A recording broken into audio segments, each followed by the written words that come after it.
bénisse. Bonsoir, bonsoir, bonsoir, shalom. Que le Seigneur vous bénisse. En tout cas, nous espérons par la grâce de Dieu que vous allez bien, que vous vous portez bien et aussi que vous avez passé une bonne journée. En tout cas, que le Seigneur vous bénisse et qu'il vous accorde sa grâce. Je suis dans la joie d'être avec vous ce soir et que le Seigneur soit glorifié.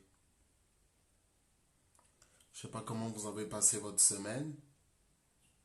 Est-ce que vous l'avez bien passé? En tout cas, je ne doute pas que le Seigneur a été là puisque vous êtes vivant, puisque vous êtes en bonne santé. En tout cas, je l'espère, mais dans tous les cas, vous êtes vivant. Sans plus tarder, nous allons commencer. Nous allons commencer sans plus tarder. Et nous croyons que le Seigneur sera avec nous, que le Seigneur va nous faire grâce aujourd'hui. En mon cœur, j'ai choisi de suivre Jésus-Christ. En mon cœur, j'ai choisi de suivre Jésus. En mon cœur, j'ai choisi de suivre Jésus-Christ. Oui, pour toujours. Oui, pour toujours. Si mes amis s'en vont, qu'importe, moi j'irai. Si mes amis s'en vont, qu'importe, j'irai. Si mes amis s'en vont, qu'importe, moi j'irai. Oui, pour toujours. Oui, pour toujours. Au monde, je dis non. Joyeux, je prends ma croix. Au monde, je dis non. J'accepte la croix. Au monde, je dis non. Joyeux, je prends ma croix. Oui, pour toujours. Oui, pour toujours. Au monde, je dis non. Joyeux, je prends ma croix. Au monde, je dis non. J'accepte la croix. Au monde, je dis non. Joyeux, je prends ma croix. Oui, pour toujours. Oui, pour toujours.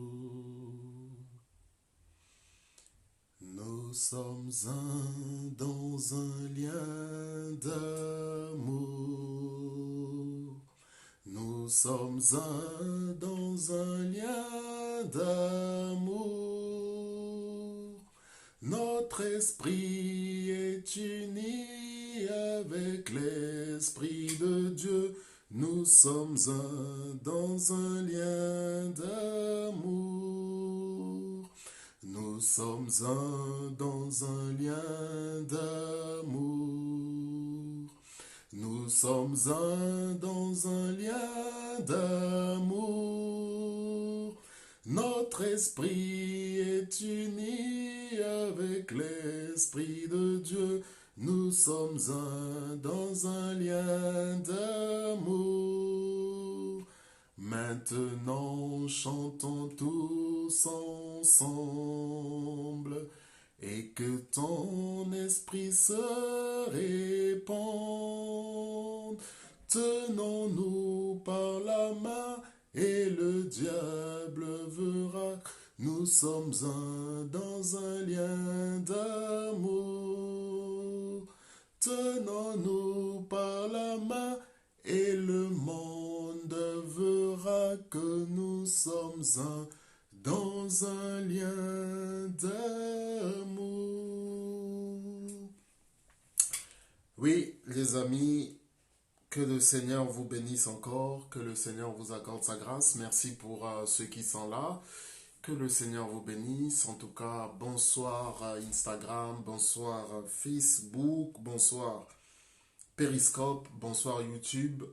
Nous sommes dans la joie d'être là. Que le Seigneur soit glorifié. En tout cas, mon épouse n'est pas là ce soir. Elle est souffrante. D'habitude, je suis avec mon épouse, Irène, mais aujourd'hui, il se trouve qu'elle est souffrante et elle ne peut donc pas être là parmi nous. Elle ne peut donc pas être là au milieu de nous. En tout cas, que le Seigneur bien-aimé vous bénisse, que le Seigneur vous accorde sa grâce. Nous allons commencer sans plus tarder. Nous voulons parler d'un sujet quand même assez particulier. Nous n'allons pas parler du Saint-Esprit. Nous en avons beaucoup parlé pendant des semaines et des semaines. C'est vrai qu'il y aura encore eu quelque chose à dire, mais nous parlerons aujourd'hui d'autre chose et de quelque chose d'assez particulier. Alors on va parler aujourd'hui des ramassis et des vauriens. Les ramassis et les vauriens. Les ramassis et les vauriens. Alors, concernant, bien-aimés, les ramassis et les vauriens, la Bible nous en parle. La Bible nous en parle, mais avant que nous puissions aborder cela, avant que nous puissions aborder ce sujet, permettez-moi quand même de vous dire une chose qui est très importante sur le mot biblique, l'adjectif biblique. Lorsqu'on dit que quelque chose est biblique, cela signifie deux choses. Premièrement, que le sujet ou que le mot se trouve dans la Bible, que la Bible traite de manière positive ou négative, ce mot est dans la Bible, ce mot est dans la parole. Deuxièmement, lorsqu'on dit que quelque chose est biblique, ça veut dire que non seulement c'est quelque chose qui se trouve dans la Bible, mais que la Bible le traite, que la Bible donne un enseignement par rapport à cela, par rapport à ces choses. Et aujourd'hui, on va parler des mots vauriens et ramassis. Alors, on va, si vous le permettez, aller dans le dictionnaire Larousse notamment. On va aller notamment dans le dictionnaire Larousse et nous allons chercher la définition de ces deux mots, ramassis et vaurien. Alors, pour ce qui est du mot ramassis, la Bible nous dit, le Larousse nous dit ceci, pour ce qui est du mot ramassis.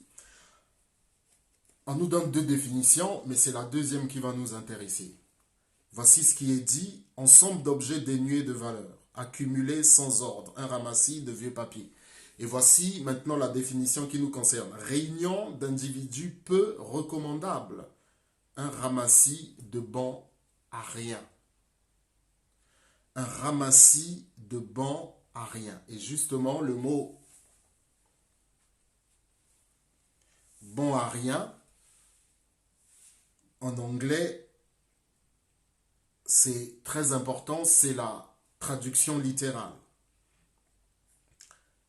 Nous reviendrons sur la traduction de ce mot en anglais. C'est tout simplement good nothing. Good nothing. Bon à rien. Alors, dans les synonymes de ce mot ramassis, on nous dit bond, gang, horde, meute, tas. Bond, gang, horde, meute, tas. Ça, ce sont les définitions, ou plutôt les synonymes que le Larousse nous donne. Maintenant, nous allons voir la définition du mot vaurien. Concernant le mot vaurien, le Larousse nous dit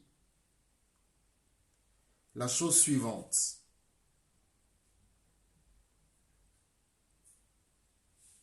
Personne sans aucune valeur morale. Personne sans aucune valeur morale.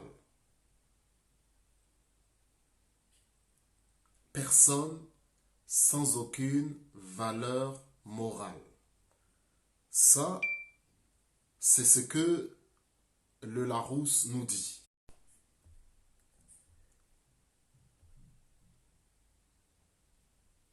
Et dans les synonymes, on nous dit bandit, brigand, canaille, crapule, fripouille, gredin, scélérat. Voilà donc les amis, les quelques définitions que le Larousse est en train de nous donner par rapport à ces deux mots. Alors, que ce soit l'un ou l'autre, ces mots ne sont pas des mots positifs. Ce ne sont pas des mots positifs. Même si la Bible en parle, mais même lorsque la Bible évoque ces mots, ce n'est pas de manière positive. Et nous allons aborder cela dans quelques instants, tout de suite.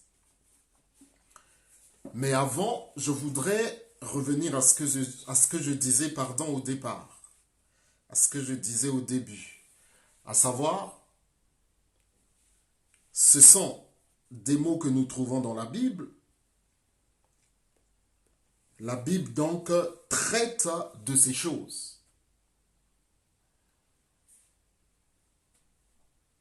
Vous savez que l'être humain a été mis sur la terre et que le Seigneur va dire, il n'est pas bon que l'homme soit seul. Il n'est pas bon que l'homme soit seul. Même si il est vrai que le Seigneur en parle d'abord concernant le mariage, mais plusieurs types de relations existent en dehors du mariage. Bonsoir, sœur Gaëlle. Plusieurs types de relations existent en dehors du mariage. Et lorsque la Bible nous dit « il n'est pas bon que l'homme soit seul », ça ne concerne pas uniquement le mariage, mais ça concerne aussi les divers types de relations que nous pouvons avoir les uns avec les autres. La Bible dit ceci dans 1 Corinthiens chapitre 15 verset 33. 1 Corinthiens chapitre 15 verset 33, la Bible dit « Les mauvaises compagnies corrompent les bonnes mœurs. » Les mauvaises compagnies corrompent les bonnes mœurs. Dans la Bible, le Seigneur, il n'y a pas une doctrine en particulier concernant les ramassis et les vauriens. J'ai parlé tout à l'heure de doctrine biblique. Il n'y a pas une doctrine concernant les vauriens, concernant les ramassis. Je dis ceci, sœur Gaëlle, dans la Bible, il n'y a pas de doctrine qui nous parle clairement des ramassis et des vauriens comme la Bible parlerait du salut. En fait, on parle des ramassis et des vauriens ce soir. Je disais 1 Corinthiens chapitre 15 verset 33, les mauvaises compagnies corrompent les bonnes mœurs. 1 Corinthiens chapitre 15 verset 33, les mauvaises compagnies corrompent les bonnes mœurs. Et je poursuivais en disant que la Bible nous enseigne concernant les fréquentations. Dans le livre de Proverbes, le Seigneur, sous la forme d'un père, sous la forme d'une mère, parle à un fils afin que ce dernier puisse faire attention à ses fréquentations, puisse faire attention aux personnes qui l'entourent. Et dans le psaume chapitre 1er, il est écrit la chose suivante. Heureux l'homme qui ne marche pas selon le conseil des méchants, qui ne s'arrête pas sur la voie des pécheurs et qui ne s'assied pas en compagnie des moqueurs, mais qui trouve sa joie dans la loi de l'Éternel et qui la médite jour et nuit. Il est comme un courant d'eau, il est comme un arbre planté près d'un courant d'eau qui donne son fruit en sa saison et dont le feuillage ne se flétrit point. Tout ce qu'il fait lui réussit. Tout ce qu'il fait lui réussit. Il n'en est pas ainsi des méchants qui sont comme la paille que le vent dissipe. C'est pourquoi le méchant ne résiste pas dans l'assemblée des justes, ni le pécheur dans l'assemblée des saints. Donc, nous voyons clairement, bien-aimés, que la Bible nous parle, nous enseigne, nous met en garde contre des personnes que nous fréquenterions d'une manière ou d'une autre et qui, bien-aimés, pourraient nous entraîner sur le mauvais chemin. Le Seigneur Jésus lui-même a abordé les fréquentations d'une certaine manière, d'un certain point de vue. Lorsque, par exemple, il dit, avant d'ôter la paille dans l'œil de ton frère, enlève d'abord la poutre qui est dans ton œil. Sous-entendu, le problème le plus grave et le plus important se trouve d'abord chez toi qui accuses l'autre. C'est d'abord à toi de régler le problème avant de dire que le sorcier c'est l'autre, avant de dire que le méchant c'est l'autre. Ôte d'abord la poutre qui est dans ton œil avant d'enlever la paille qui est dans l'œil du voisin, qui est dans l'œil de la personne en face. Donc, nous voyons bien que le Seigneur Jésus et la Bible nous parlent des fréquentations, nous enseignent sur les fréquentations. Ainsi, bien-aimés dans le Seigneur, la Bible aussi est pleine d'histoires de gens qui se sont rencontrés, qui se sont fréquentés, qui ont parfois poursuivi le chemin ensemble ou qui parfois aussi se sont séparés à partir d'un certain moment.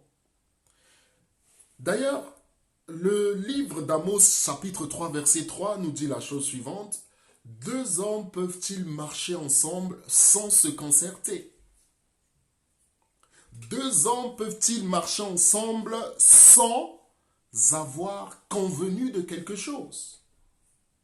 Donc, nous voyons bien que les relations sont très très très importantes. Un exemple de relation, c'est tout simple, c'est une histoire que nous connaissons, de relation de fréquentation.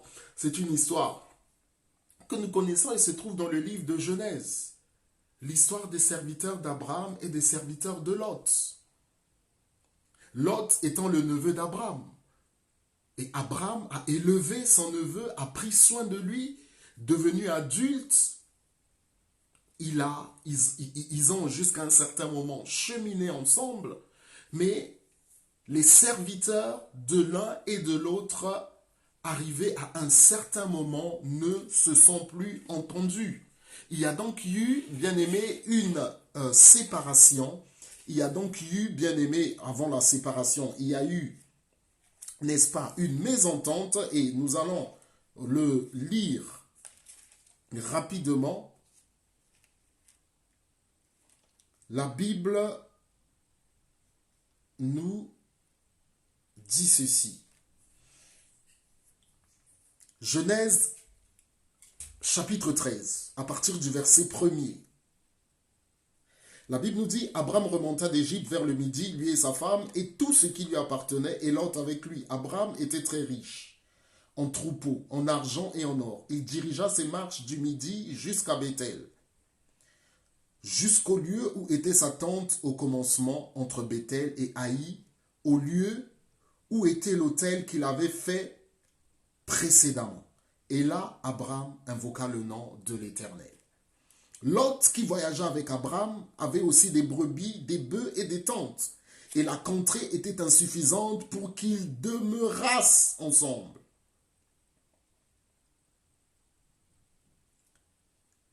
Car leurs biens étaient si considérables qu'ils ne pouvaient demeurer ensemble.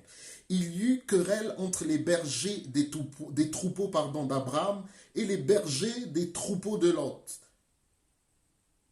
Les Cananéens et les Phéréziens habitaient alors dans le pays. Abraham dit à Lot, qu'il n'y ait point, je te prie, de dispute entre moi et toi, ni entre mes bergers et tes bergers, car nous sommes frères. Tout le pays n'est-il pas devant toi? Sépare-toi donc de moi. Si tu vas à gauche, j'irai à droite. Si tu vas à droite, j'irai à gauche. Lot leva les yeux et vit toute la plaine du Jourdain qui était entièrement arrosée, avant que l'Éternel eût détruit Sodome et Gomorrhe. C'était jusqu'à Tsoar comme un jardin de l'Éternel, comme le pays d'Égypte. Lot choisit pour lui toute la plaine du Jourdain et il s'avança vers l'Orient. C'est ainsi qu'ils se séparèrent l'un de l'autre. Abraham habita dans le pays de Canaan et Lot habita dans les villes de la plaine et dressa ses tentes jusqu'à Sodome. Verset 11, c'est ainsi qu'ils se séparèrent l'un de l'autre. Donc, nous voyons, bien aimé, ici, une histoire que la Bible est en train de nous raconter, que j'ai évoquée un petit peu avant, où, bien aimé, il est arrivé un moment où l'oncle et le neveu ne pouvaient plus rester ensemble. Où l'oncle et le neveu ont dû se séparer parce que la Bible nous dit que la contrée était insuffisante pour qu'ils demeurassent ensemble car leurs biens étaient si considérables qu'ils ne pouvaient demeurer ensemble. Et comme ils ne pouvaient demeurer ensemble, il est arrivé ce qui devait arriver à cause de la promiscuité, à cause de l'espace qui était trop restreint, à cause du fait que, si je peux dire, ils étaient serrés, bien qu'ils étaient à l'extérieur, mais ils étaient serrés en raison du grand nombre de leurs bêtes qui étaient, voilà, tellement, bien aimés, un nombre élevé. Un nombre élevé, un nombre considérable. Et donc, même s'ils étaient dehors, l'espace, la terre ne suffisait plus. Il fallait donc qu'ils se séparent. Mais nous avons vu, nous avons lu comment est-ce qu'ils se sont séparés. Ils se sont séparés en paix. Ils se sont séparés en paix. Mais pourquoi ils se sont séparés? Parce que non seulement l'espace était devenu petit, mais en plus, ils n'arrivaient plus à s'entendre. En tout cas, il y a eu querelle entre les bergers de Lot et les bergers d'Abraham. C'est là la principale cause de séparation entre les deux. Sachant qu'ils avaient à leur suite des familles, des serviteurs. bien entendu, il les prenait aussi en charge. Donc, nous voyons là, bien aimés, comment est-ce que ils se sont séparés, chacun a suivi sa route et ils ont eu, bien aimés, des existences et des destinées différentes. Nous n'allons pas revenir, nous n'allons pas refaire l'histoire d'Abraham et de Lot, nous n'allons pas en parler non plus en profondeur, mais nous parlons des Vauriens et nous parlons des Ramassis. Mais aujourd'hui, ce sera simplement la première partie. Alors, donc nous avons dit ceci pour résumer un petit peu pour les gens qui viennent de nous rejoindre. Nous avons dit que le Seigneur a créé l'homme. Et lorsqu'il a créé l'homme, il a dit qu'il n'est pas bon que l'homme soit seul. C'est vrai que ça concerne avant toute chose le mariage comme nous l'avons dit, mais ça concerne plus globalement aussi les relations que l'homme peut avoir avec son semblable. Les divers types de relations qu'un être humain peut avoir avec un autre être humain, puisque vous savez que nous avons divers types de relations. Il y a le mariage, mari et femme, il y a les fiançailles, il y a père et fils, mère et fille, frère et frère, ainsi de suite, etc., etc. Oncle, tante, neveu, oncle, voilà. Et donc, même si, nous l'avons dit, la Bible ne donne pas de doctrine par rapport à ça, mais la Bible nous donne des enseignements. La Bible nous donne des enseignements par rapport aux fréquentations. D'ailleurs, permettez-moi d'ouvrir une parenthèse. Nous voyons que le Seigneur Jésus avait 12 disciples qui après sont devenus des apôtres, mais au-delà des 12, il y avait d'autres disciples qui le suivaient. Le Seigneur Jésus qui est Dieu aurait pu accomplir la mission tout seul, mais il a choisi d'avoir des disciples, des apôtres à ses côtés, pendant 3 ans et demi, qui ont été avec lui, qui l'ont enseigné, qui ont poursuivi la mission. Et avec eux, il a eu aussi une certaine manière de se comporter. Il a eu avec eux un certain type de relation. Il était le maître et c'était ses disciples. Et pourtant, il les a aimés. Il leur a appris l'amour, il leur a appris la prière, il leur a appris l'humilité. Donc, sur toutes ces choses, bien aimés, quel que soit le type de relation que nous avons, la Bible nous en parle. La Bible nous en parle. Par exemple, le Seigneur nous dit, tu aimeras ton prochain comme toi-même. Tu aimeras ton prochain comme toi-même. Et lorsque la Bible nous dit, tu aimeras ton prochain comme toi-même, qu'est-ce que cela veut dire? Ben, en face de toi, il peut y avoir une autre personne. Et cette personne qui est en face de toi, mais qui est différente de toi, quoique étant un être humain, tu dois l'aimer comme tu t'aimes toi-même. Aimerais-tu qu'on t'insulte? Non, alors n'insulte pas ton prochain. Aimerais-tu qu'on te vole? Non, alors ne vole pas ton prochain. Aimerais-tu qu'on raconte n'importe quoi sur toi? Non, alors ne le fais pas pour ton prochain. Donc, la Bible nous donne des enseignements par rapport à ces choses. Et nous avons parlé au début de 1 Corinthiens chapitre 15 verset 33. La Bible nous dit, les mauvaises compagnies corrompent les bonnes mœurs. Les mauvaises compagnies corrompent les bonnes mœurs. Nous voyons donc clairement au travers de ce passage que ce que nous sommes ou ce que nous pouvons devenir peut avoir pour source une influence humaine dans la famille, au travail ou parfois même à l'église. Ou parfois même à l'église, ou parfois même dans la rue, si je puis m'exprimer ainsi. Donc, c'est important, et nous avons parlé aussi du livre de Proverbes, où le Seigneur, parfois sous la forme d'un père, parfois sous la forme d'une mère, enseigne le Fils, enseigne l'enfant, le Fils, je dirais plus le Fils, pas l'enfant, quoique le Fils soit un enfant, mais on parle plus de Fils, parce que le Fils est responsable, le Fils est l'adulte, et le Seigneur lui dit, il y a plusieurs passages, le Seigneur dit au Fils, attention, je résume ici le message, attention à telle ou telle fréquentation, ne fréquente pas telle personne, ne va pas dans telle maison ou tel type de maison. Et parce que, bien aimé, cela est très important. Cela est très important, autrement le Seigneur ne le permettrait pas. Vous savez, parfois nous négligeons les relations que nous avons, ou plutôt, nous ne prenons pas au sérieux les relations ou le genre de relations que nous avons ou que nous pouvons avoir. Et le problème, c'est que les relations que nous avons ou que nous pouvons avoir peuvent avoir ou ont une incidence dans notre vie, soit de manière positive, soit de manière négative.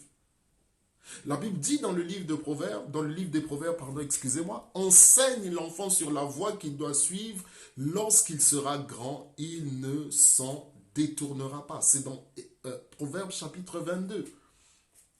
Donc nous voyons bien l'importance de considérer avec sérieux les relations que nous avons. Aujourd'hui, nous avons juste vu la première partie, mais prochainement, nous verrons les vauriens et les ramassis. Nous avons juste fait une introduction. Il était important que nous puissions parler des relations. En tout cas, d'introduire notre message par ce que nous venons de dire. Dans tous les cas, merci, que le Seigneur vous bénisse. Que le Seigneur vous accorde sa grâce. Et en tout cas, très très très bonne semaine à vous. Nous allons prier quelques minutes. Nous continuerons dimanche prochain, Dieu voulant, cet enseignement sur les ramassis, sur les vauriens, plus globalement sur les relations, mais nous parlerons des ramassis et des vauriens en particulier. Et aujourd'hui, nous voulons prier et demander au Seigneur de nous accorder d'avoir de bonnes relations, d'avoir des relations qui vont nous emmener loin. Pas des relations qui vont nous freiner, pas des relations qui vont nous éloigner du Seigneur, pas des relations qui vont nous empêcher de nous occuper de notre relation avec Dieu. Seigneur notre Dieu, notre Père, nous te bénissons et nous te remercions dans le nom de Jésus. Nous te sommes, Papa, infiniment reconnaissants encore pour ta grâce. Nous te disons, Seigneur, merci pour ce moment que tu nous as donné. Merci pour la présence, Seigneur, des bien-aimés, des uns et des autres qui ont été là avec nous. Et nous te disons, Seigneur, étends ta main sur chacun d'entre nous et accorde-nous ta grâce. Peut-être, Seigneur, nous avons des mauvaises relations, que tu puisses les éloigner dans le nom de Jésus. Et si nous avons, Seigneur, notre Dieu, de bonnes relations, qu'elles puissent encore, Seigneur, être là pour la gloire de ton Saint-Nom. Donne-nous d'avoir, Seigneur, des relations qui nous aident à avancer avec toi, des relations qui nous aident à aller de l'avant, des relations qui glorifient ton nom, Seigneur, notre Dieu, quel que soit, Seigneur, le contexte dans lequel on les rencontre, quel que soit aussi, Seigneur, notre Dieu, l'environnement dans lequel on les rencontre. Mais toi, Saint-Esprit, tu es capable de nous aider. Tu es capable, Seigneur notre Dieu, de pouvoir Seigneur, nous donner d'avoir les meilleures relations possibles. Je fais cette prière aussi, Seigneur notre Dieu, pour mes frères, pour mes sœurs qui nous suivront par la suite. Béni sois-tu, Papa, loué sois-tu dans le nom puissant de Jésus. Merci de nous conduire, merci de nous guider, merci d'étendre ta main sur nos frères et sœurs qui, partout à travers le monde, sont persécutés à cause du nom de Jésus. Merci d'étendre ta main, Seigneur, afin qu'ils persévèrent, qu'ils n'abandonnent pas. Étends ta main sur nos bien-aimés qui sont, Seigneur, dans le champ de la mission, qui ont répondu à cet appel que tu leur as lancé. Et Seigneur notre Dieu, nous prions aussi pour les autorités des pays dans lesquels nous vivons. Ainsi, Seigneur notre Dieu, que pour, Seigneur, les personnes qui les assistent, leurs collaborateurs, donne-leur, Seigneur, d'accomplir à bien la mission à laquelle, Seigneur notre Dieu, tu les as destinés. Et nous prions aussi pour les serviteurs, pour les servantes, Seigneur notre Dieu, que tu puisses leur venir en aide, que tu puisses les aider, Seigneur notre Dieu, afin, Papa, que ton nom soit glorifié et qu'ils puissent eux aussi, elles aussi, Seigneur, accomplir cette mission d'édifier le peuple, Seigneur notre Dieu, le peuple de Dieu qui est ton peuple. Merci Saint-Esprit, merci pour ta grâce, Papa, béni sois-tu, loué sois-tu dans le nom puissant de Jésus-Christ. Amen. Voilà, en tout cas, merci, que le Seigneur vous bénisse. Donc, Dieu voulant, nous nous retrouverons le dimanche prochain pour donc la suite de notre émission. Un dimanche, un chant, un message, une entrevue pour parler des ramassis et des vauriens. Voilà, que le Seigneur vous bénisse en tout cas. Donc bonsoir, bonsoir encore, que le Seigneur vous bénisse et merci. Bonsoir, bonsoir, sœur Nadège. Que le Seigneur vous bénisse. Et donc, nous vous disons à la prochaine. Merci, sœur Gaëlle. Bonne soirée à vous aussi.